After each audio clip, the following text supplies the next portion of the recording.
Love जिहाद के मुद्दे पर घमासान। सीएम गहलोत ने लव जिहाद को लेकर बीजेपी पर हमला बोला। गहलोत का ट्वीट, लव जिहाद सांप्रदायिक सौहार्द को बिगाड़ने के लिए बीजेपी का गढ़ा शब्द। गहलोत ने कहा, शादी व्यक्तिगत स्वतंत्रता का मामला, इस पर कानून लाना असंवैधानिक। सीएम ने कहा, प्यार में जिहाद की कोई जगह नहीं। लव जिहाद पर कानून के समर्थन में उतरे बीजेपी नेता। गजेंद्र सिंह शेखावत ने कहा, नाम और धर्म बदलकर हो रहे धोखे को लव जिहाद नहीं कहेंगे। वासुदेव देवनानी ने प्रदेश में लव जिहाद पर कानून लाने की मांग की। सतीश पुनिया ने कहा, कांग्रेस को सिर्फ वोट बैंक दिखता है।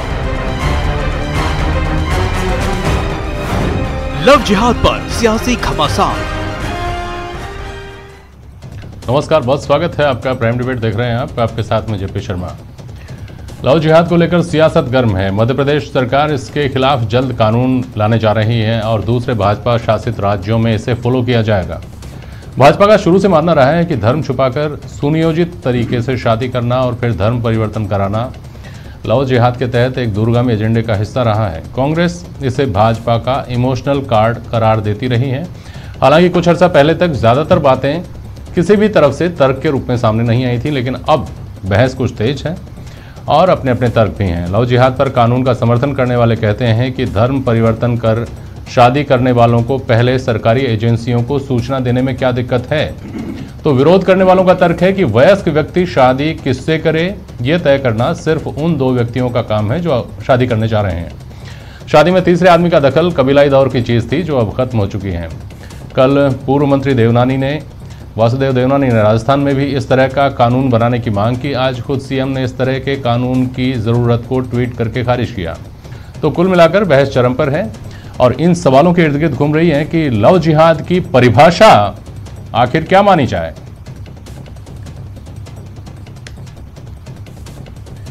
क्या लव जिहाद पर कानून निजी मामलों में दखल होगा और क्या ये भाजपा की बहुसंख्यकों के लिए या कांग्रेस की अल्पसंख्यकों के लिए तुष्टीकरण की सियासत है।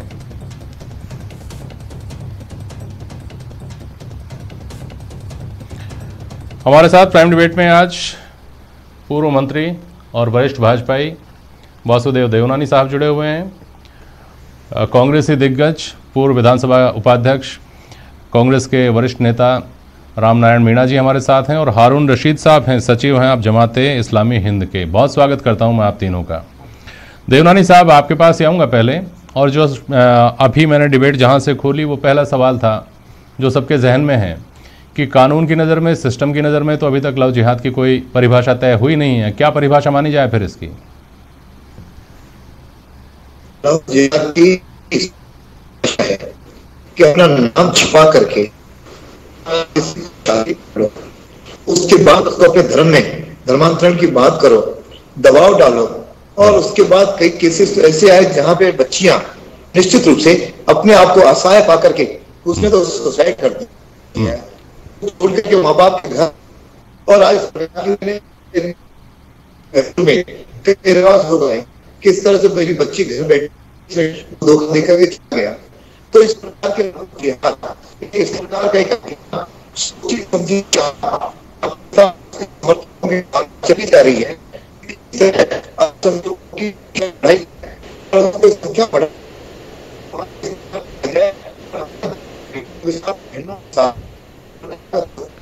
देवनानी जी, आपकी आवाज स्पष्ट रूप से आ नहीं पा रही है। आप मुझे साफ तौर पर सुन पा रहे हैं? आप मुझे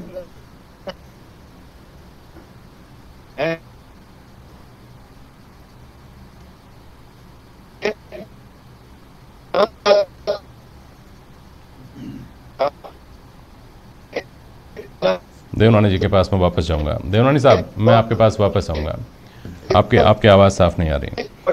मैं रामनारायण मीणा जी से सवाल है मेरा। देवनानी जी, अगर आप मुझे सुन पा रहे हैं तो बताइएगा, आपकी आवाज़ हम तक स्पष्ट पहुंच नहीं पा रही। रामनारायण मीणा साहब, जो वासुदेव देवनानी कहते हैं कि अगर कोई धर्म छुपा कर किसी से, इंटेंशनली धर्म छुपा कर अगर किसी से शादी करता है दूसरे धर्म में, और फिर बाद में इस बात का खुलासा करता है कि मैं तो इस धर्म से हूँ, व्यक्ति बंध गया, उसको जीवन उसके साथ गुजारना है, तो मजबूरी में या तो अपना धर्म बदलेगा या फिर वो अत्याचार सहन करे और तमाम तरह की चीज़ें। ये जो कह रहे हैं वासुदेव देवनानी जी और इनकी पार्टी जो दलील दे रही है, इसके खिलाफ कानून अगर लाया जाता है तो इसके पीछे क्या कोई एजेंडा देखते हैं?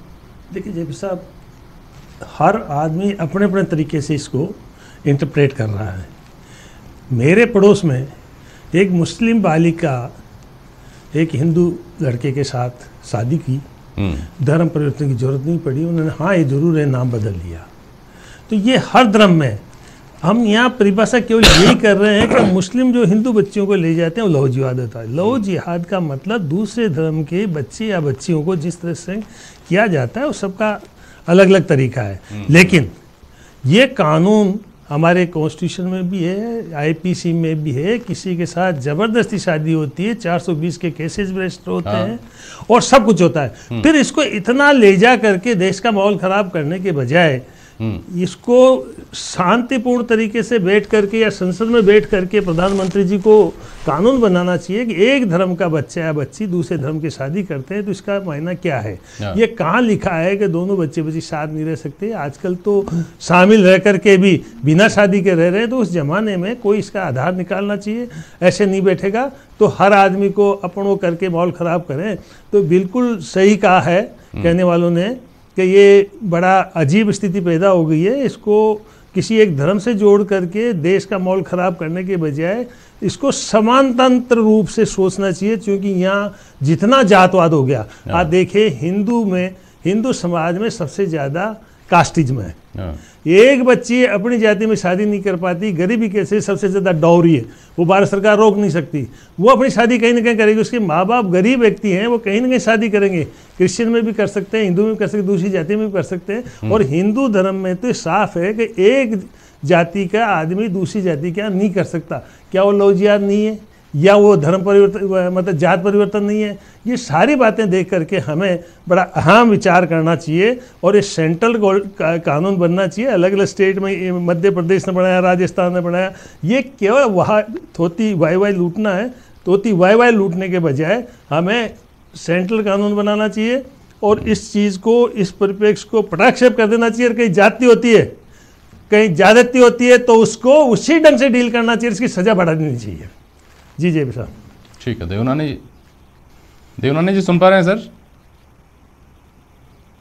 हाँ, आपकी बात सुन रहा हूँ। हाँ सर, देखिए रामनारायण जी ने जो बातें कही उसमें आपके व्यक्तिगत मतलब आपकी पार्टियों के जो आरोप हैं एक दूसरे के ऊपर, वो अपनी जगह पे हैं। लेकिन एक बात महत्वपूर्ण बात है कि क्या हमारे यहाँ पहले से कानून इस बात के लिए नहीं है कि मैं हिंदू हूँ लेकिन किसी हिंदू लड़की से ही शादी करता हूँ और किसी भी तरह की धोखाधड़ी करता हूँ, या कोई मुस्लिम से करता है, या कोई हिंदू मुस्लिम से करता है, या मुस्लिम हिंदू से शादी करता है, किसी भी तरह की धोखाधड़ी, किसी भी तरह की 420 होती है, तो इसके लिए तो कानून उपलब्ध हैं। फिर नए कानून की जरूरत क्या? नए कानून पर बहस क्यों? नए कानून की जरूरत इसलिए है कि धर्मांतरण की बात बीच में आती है, वह उसको अपना धर्म कबूलने के लिए मजबूर करते हैं, जबकि बाकी कई इस प्रकार की घटना होती है।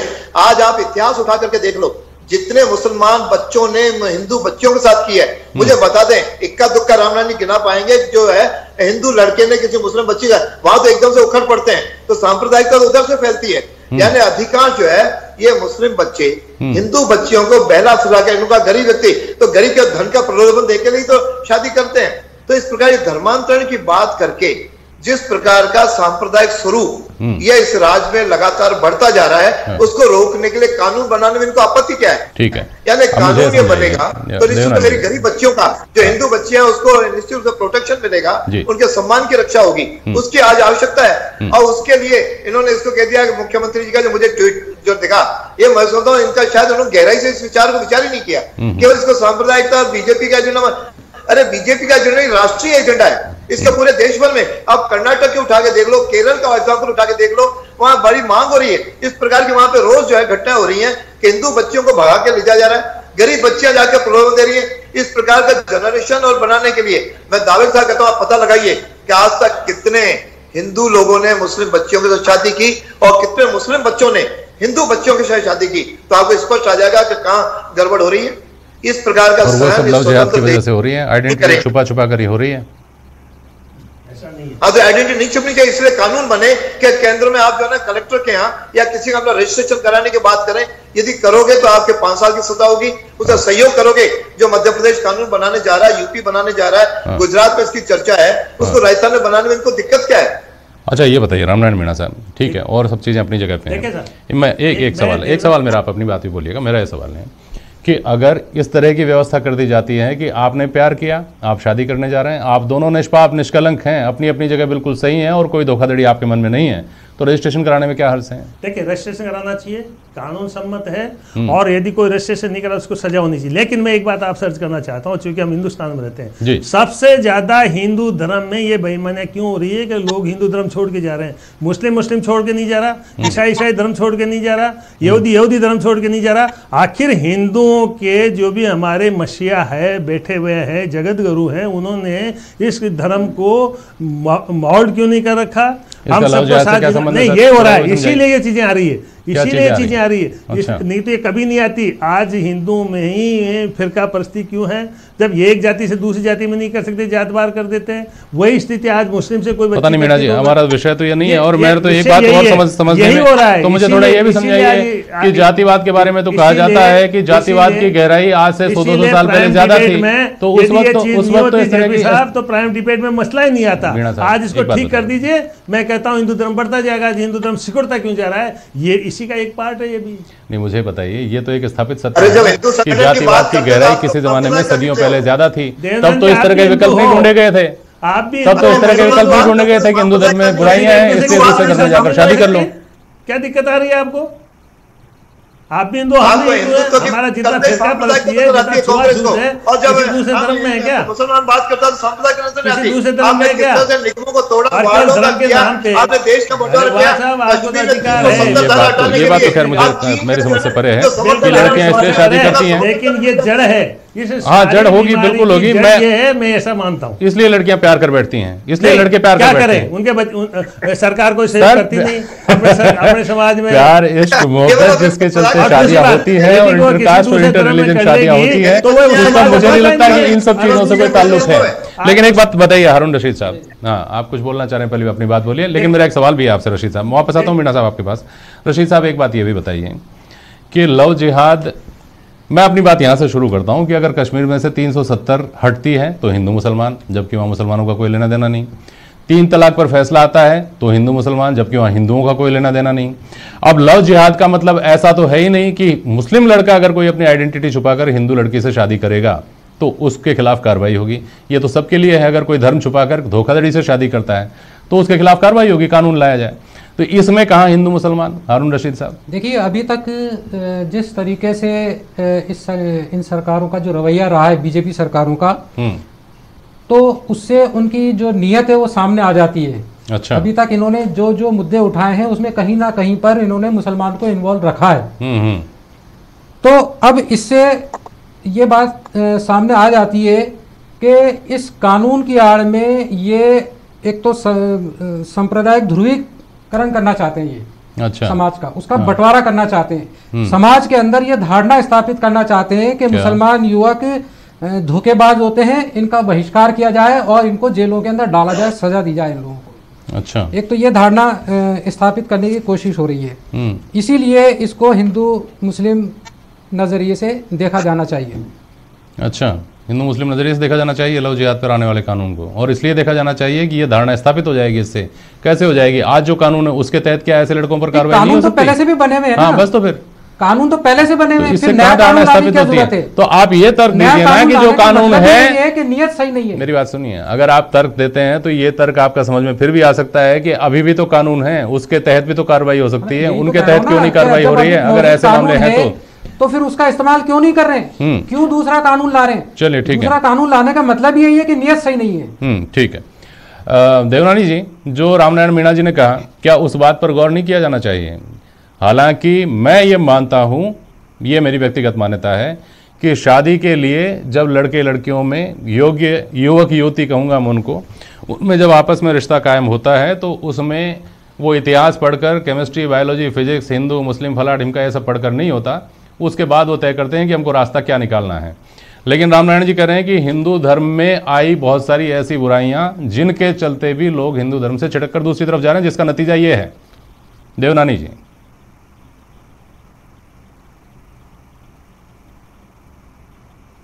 से जो बच्चियों को ले जा रहा है वो मुद्दा है। आखिर तो जैसा आपने कहा कि ये तो इस देश में कांग्रेस का एक फैशन हो गया है हर बात को मुस्लिम और हिंदू के बीच में डालना। धारा 370 देश की है जिसका समर्थन करते थे, लेकिन आज जो है धारा 370 हटी तो हिंदू और मुस्लिम की बात करने लग गए हैं। यानी ये बात कैसे संभव है? हर बात को हिंदू मुस्लिम की नजर से नियत ठीक नहीं है। अब नियत तो किसकी ठीक है किसकी नहीं है, भैया पार्टीशन जब हुआ तो क्या करना है? पार्टीशन ने हमने धर्म के आधार पर किया, वहीं से कांग्रेस ने इसकी नींद डाली और आज जब वोट बटोरने के लिए सारी बातें कर रही है।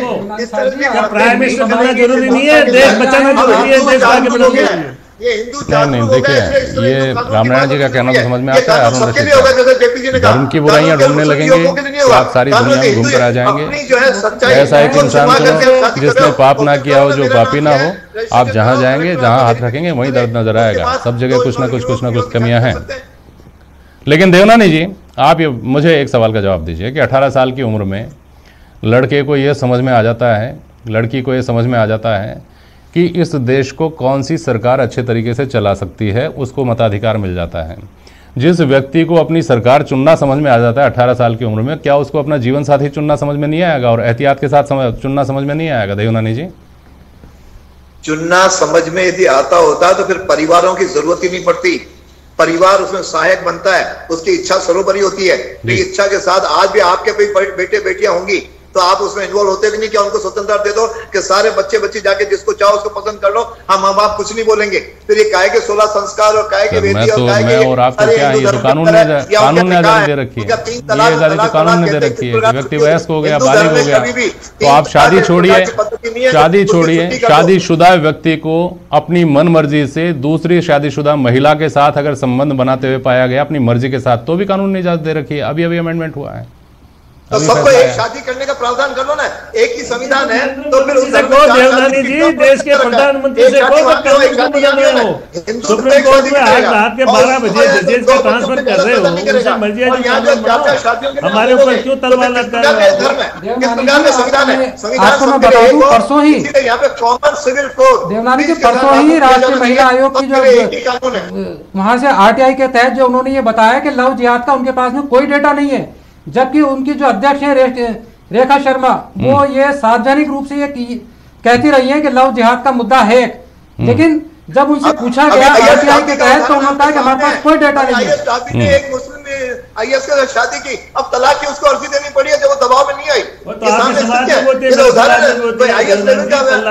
उदाहरण दे रहा हूँ आपको, सब समाजों में हो रहे हैं। लेकिन अरुण रशीद साहब, आपको मालूम होना चाहिए केरल हाईकोर्ट के जो जस्टिस हैं वो भी इस चीज को डिनाई कर चुके, कह चुके कि ऐसा कोई मामला नहीं है। नहीं, आप गलत कर रहे हैं। केरला हाईकोर्ट ने जो बहुचर्चित मामला था केरला का, उस मामले में केरला हाईकोर्ट ने उसको सुप्रीम कोर्ट में उस मामले को सेटल किया गया, जहां सुप्रीम कोर्ट ने व्यवस्था दी कि अगर धर्म परिवर्तन करके भी शादी की है तो वो उन्होंने, लेकिन मर्जी से उनकी से शादी होनी चाहिए। ये उन्होंने कहा है एनआईए दूसरे मामलों पर जांच कर सकती है। लेकिन अगर आप कोर्ट की बात कर रहे हैं तो दूसरा मामला इलाहाबाद हाईकोर्ट का भी है अरुण रशीद साहब, जहां इलाहाबाद हाईकोर्ट ने कहा है कि अगर सिर्फ शादी के लिए धर्म परिवर्तन किया गया है तो वो गलत है, उसको तो एड्रेस किया जाना चाहिए। अरे कह कुछ भी लीजिए आप, तो वो बिल्कुल क्राइम है। कह आप कुछ भी लीजिए, आपको सिर्फ शब्द के ऊपर आपत्ति है क्या? सिर्फ शब्द के ऊपर आपत्ति है क्या? जिहाद शब्द काम में ले लिया गया है, जैसी कोई चीज एग्जिस्ट है ही नहीं। हाँ, नहीं, सिर्फ शब्द पर आपत्ति है या कानून पर आपत्ति है? उस कानून को क्या नाम दिया जाए, इस पर आपत्ति है मुस्लिम समाज की, या वो कानून क्या हो इस पर आपत्ति है, या हो ही नहीं? कानून तो हमारे यहाँ पहले से बने हुए हैं, उसका क्यों नहीं इस्तेमाल करते हैं? देवनानी जी, देवनानी जी, हालांकि अरुण रशीद साहब ने ये बात कोई बहुत तर्क के तौर पर नहीं कही है, लेकिन एक बात समझ में आती है कि जिहाद चूंकि इनका एक धार्मिक शब्द है और उसका इस्तेमाल कर लिया गया है लव जिहाद, तो इनका आरोप यह है कि इनकी भावनाओं को उद्वेलित करके और फिर उसको दूसरी तरफ जाकर कैश करके इस्तेमाल करने के लिए आप इसका इस्तेमाल कर रहे हैं, कानून का नाम बदल कर। केवल इस प्रकार कोई इस्तेमाल करना नहीं है, सच्चाई को समाज के सामने ला करके जो एक गड़बड़ हो रही है उसको रोकने का एक तरीका है। पारदर्शी, मेरा धर्म ये आपका धर्म ये, फिर करो ना प्यार। ओपन में बच्चों को जो है प्रलोभन देकर के जैसी कोई चीज है ही नहीं। वो एक उम्र ऐसी होती है जिसमें बच्चियां या बच्चा निश्चित रूप से फिसलन के तौर पे होता है, तभी तो आप माँ बाप उसका ध्यान ख्याल रखते हैं। आज जिस प्रकार का हर धर्म के अंदर ये परिवार आ रही है, तो धर्म के अंदर माँ बाप का रोल परिवार व्यवस्था से बोला जाएगी, उसके लिए कानून मौजूद है पहले से। इनके यहाँ तो किससे भी शादी अपने यहाँ गोत्र में शादी नहीं होती। कई प्रकार रामनारायण जी बैठे हैं, अपने बच्चों के अपन शादी करते हैं, कई चीजें अपन देखते हैं। तो वो एक पारिवारिक व्यवस्था है, वो धर्म की व्यवस्था है। दूसरी शादी करेगा तो समाज उसको किस प्रकार का लेता है। आपको पहले के कानूनों पर विश्वास नहीं है क्या? तो एक कानून में उस फ्रेमवर्क को लाने में इनको क्या दिक्कत है? कानून की बात कर रहे हैं। पहले के कानून पर विश्वास नहीं है क्या? आप एक सवाल का जवाब दीजिए अरुण रशीद साहब, इसमें क्या एतराज है? बालिग लड़का और बालिग लड़की 18 साल के हो चुके, 21 साल के जो शादी की उम्र तय है उतनी उम्र उनकी हो चुकी है और उनमें समझ है, जैसा मैंने देवनानी जी से सवाल किया, उनमें सरकार चुनने की समझ है तो जीवन साथी चुनने की भी समझ होगी और सब कुछ ठीक ही होगा, तभी तो शादी कर रहे हैं। और तभी तो आप यूं कह सकते हैं कि वो शादी सच्चाई के दायरे में है। तो उनको क्या दिक्कत है पहले जाकर रजिस्ट्रेशन करवाने में और या ये सूचना देने में कि हम इंटर रिलीजन में शादी कर रहे हैं, अंतर धर्म शादी कर रहे हैं। और सूचना देने में कोई दिक्कत नहीं है, लेकिन हम ये कह रहे हैं कि इस कानून का बीजेपी का बात मुद्दा नहीं है, फिर बीजेपी के पास क्या मुद्दा बचता है? अगर आप इसको एक राजनीतिक मुद्दा भी बताते हैं तो फिर बीजेपी के पास क्या मुद्दा बचता है? रजिस्ट्रेशन का प्रावधान तो पहले से ही है। हाँ, तो फिर अब ये नए दोबारा नहीं, रजिस्ट्रेशन शादी के बाद का प्रावधान है भाई साहब। रजिस्ट्रेशन शादी के बाद प्रावधान या रजिस्टर्ड शादी करने का प्रावधान है। लेकिन अगर आप धर्म परिवर्तन करके शादी कर रहे हैं या दूसरे धर्म की लड़की से शादी कर रहे हैं तो उस स्थिति में आपको पूर्व सूचना देनी है। रामनारायण जी, इसके पीछे क्या एजेंडा है? वैसे भी ये सरकार का काम नहीं है। अरुण साहब, इसमें अपन को जिद नहीं करना चाहिए। यदि पूर्व में सहमति ली जाती है तो ये सारे की सारी बीमारियां जो आज देश में चल रही है ठीक हो जाएगी। हमें पूर्व में बिल्कुल लेना चाहिए, आपत्ति नहीं है, नहीं लेना चाहिए, आपत्ति नहीं है। और ऐसा कानून बनना चाहिए कि यदि पूर्व सहमति के बिना वो रजिस्ट्रेशन बाद में कराते हैं उसकी सजा होनी चाहिए, ताकि डर बैठे और समाज में जो ये भ्रांतियां पैदा हो रही है उस भ्रांति को ठीक हो सके। कह रहा हूं कि अगर कोई ऐसा करता है तो सजा होना चाहिए। केंद्र सरकार चाहती है, ऐसी सरकारें चाहती है, ऐसा समाज चाहता है। हमें ऐसा कानून तो बनाने में कोई एतराज नहीं होना चाहिए, क्योंकि हमें ये बच्चों के साथ बिल्कुल सही है ये। और बच्चों के साथ कोई नाइंसाफी करती है तो उसके प्रोविजन है, वो तो कर दीजिए आप। लेकिन शादी की बीमारी है, आपत्ति कोई भी विरोध या कोई भी समर्थन पर है, अगर जब तक वहां पर एक ही शादी करने का प्रावधान अल्पसंख्यकों मुस्लिम समुदाय में नहीं होगा तब तक समस्या का समाधान नहीं है। 2 बीवियां पहले से ही हैं, तीसरी बच्चियों को ले जाती है वहां जाकर के उसकी किस तरह की हालत होती है, जबकि हिंदुओं में इस प्रकार नहीं है। कोई बच्ची को लाता है तो एक ही शादी करेगा वो। तो लव जिहाद में क्या ये भी प्रावधान होगा क्या देवनानी जी कि एक से ज्यादा शादियां नहीं कर सकता कोई व्यक्ति? नहीं, हर समुदाय में कॉमन सिविल कोड होना चाहिए। बच्चे एक ही शादी करो सब, हमारे पे तो लागू करोगे, दूसरे पे लागू नहीं करोगे। ये कैसे व्यवस्था चल रही है? ठीक है, इस व्यवस्था को भी आज नहीं, यानी इसको लाना ही पड़ेगा। बिल्कुल, यानी ये बात निकलेगी तो फिर दूर तक जाएगी। ये बात लव जिहाद से शुरू होगी तो कॉमन सिविल कोड तक पहुंचेगी। बहुत शुक्रिया आप सभी का आज प्राइम डिबेट में शामिल होने के लिए। आज के लिए बस इतना ही, नमस्कार।